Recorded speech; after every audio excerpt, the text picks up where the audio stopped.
So, with the losses of Geno Smith, DK Metcalf, and Tyler Lockett, the Seattle Seahawks are entering this sort of awkward rebuild. Is it even a rebuild? Are we good enough to compete at a high level? Are we going to put our full trust in Sam Darnold?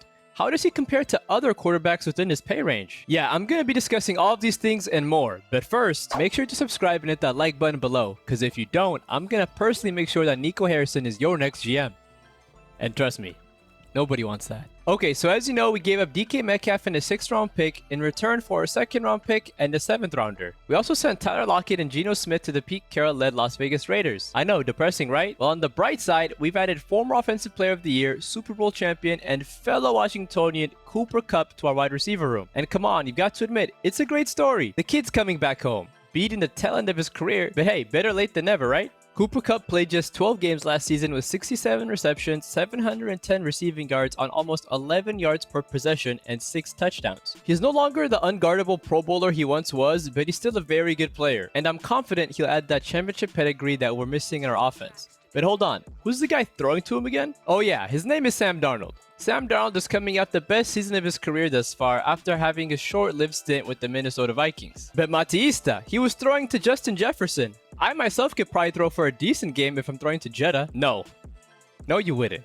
because you suck. Anyways, Darnold threw for 4,319 yards and 35 touchdowns with a 66.2% pass completion rate. Speaking of which, let's look at Sam Darnold's numbers and compare them to our NFC rivaling quarterbacks. Kyler Murray threw for 3,851 yards and 21 touchdowns with a 68.8% pass completion rate. Matthew Stafford threw for 3,762 yards and 20 touchdowns with a 65.8% completion rate. And Brock Purdy threw for 3,864 yards and 20 touchdowns with a 65.9% pass completion rate. Now, while having this information, let's also compare their money, because who doesn't like to do some pocket watching? Murray's on a 5-year, $230.5 million contract with $189.5 million guaranteed.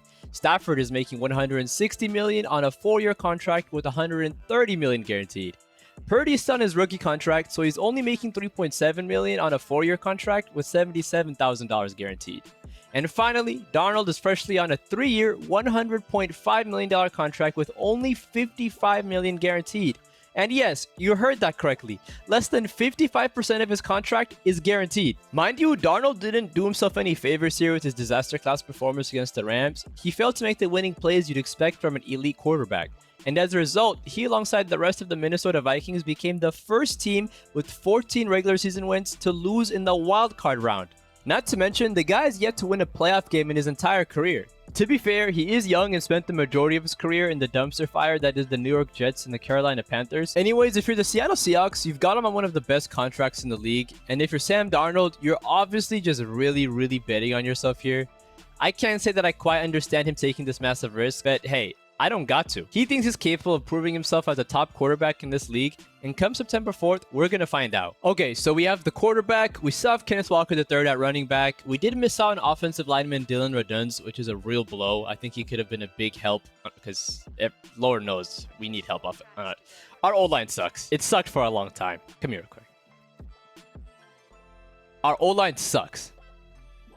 Like a lot. For a lot, it sucks. But we do have a deep offensive line draft coming in at about a month or so, and Seattle has 5 picks in the first 100 picks, so maybe we can actually get a decent upgrade at the O-line position this year. And we're moving Jackson Smith and Jigba to the wide receiver 1 slot, and we have a reliable second option in Cooper Kupp. But what now?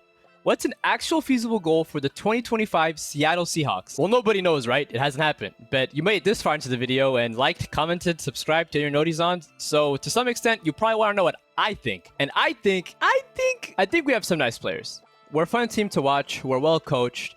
And I think we can probably make some noise in the NFC West. Maybe make it to a wildcard game. But yeah, I don't know what to tell my fellow 12s. Unfortunately, that's about it. The NFL, much like any other sport, is a game of personnel.